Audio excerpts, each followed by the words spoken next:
ازيكم عاملين ايه؟ يا رب تكونوا بخير. النهارده هنعمل مع بعض وصفة الجيلي، جميل جدا. طبعا اطفالنا كلهم بيحبوه، واحنا يا كبار بنحب الجيلي جدا جدا.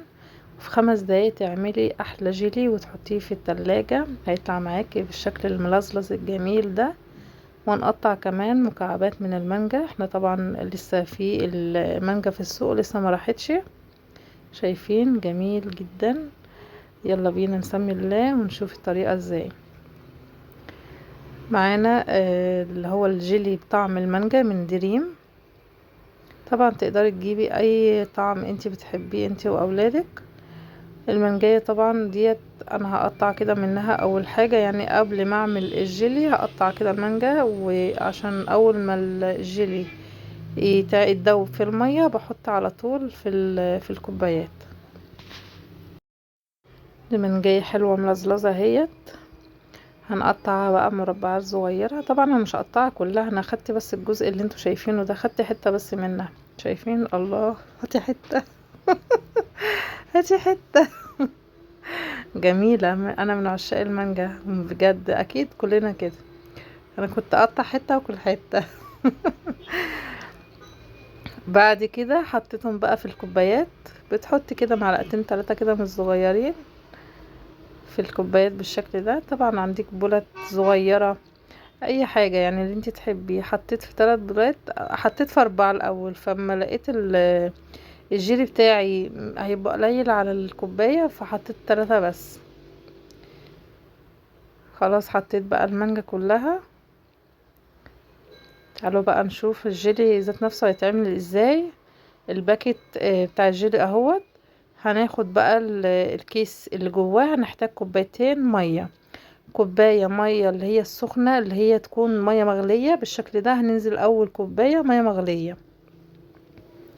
بعد كده نجيب الباكت الجيلي، هندوبه في المية المغلية دي. مش هرفعه على النار، لا انا هدوبه قصادكم بالشكل دوت.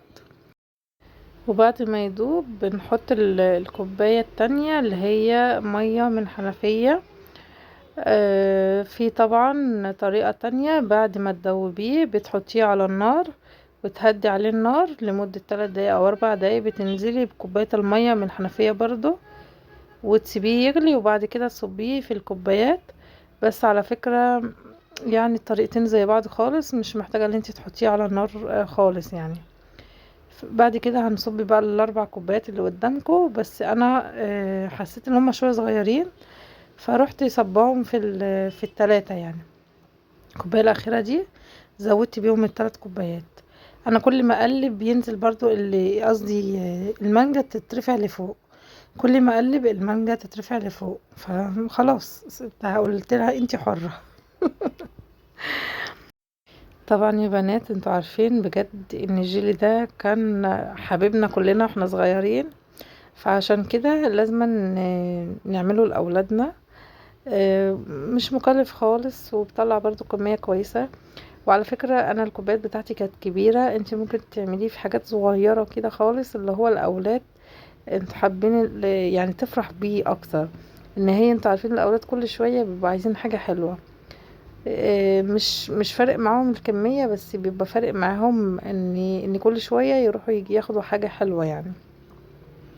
حبيت انزل بقى كوباية في الطبق. حابة اوريكم الجيلي ذات نفسه من فوق. شايفين شكله جميل جدا؟ الله الله. انا بحب بصراحة الجيلي بتاع الفراولة اكتر. كلها طبعا اذواق، كل واحد طبعا وحسب هو بيحب ايه. وجيلي المانجا برضو مش وحش، يعني انتوا عارفين ان المانجا ليها شعبية كبيرة. قطعت جنبيها مانجا كده، يعني اللي ياكل جيلي وياكل جنبيه مانجا كمان يعني. وانتوا بالليل كده سهرانين تعملوا حاجة حلوة زي كده، وحاجة مش مكلفة. هتكلفكم كام؟ يعني 15 جنيه مثلا. حاجة حلوة. يا رب يكون الفيديو عجبكم. ما تنسوش يا بنات تحطوا لايك وتشتركوا في القناة. مع السلامة.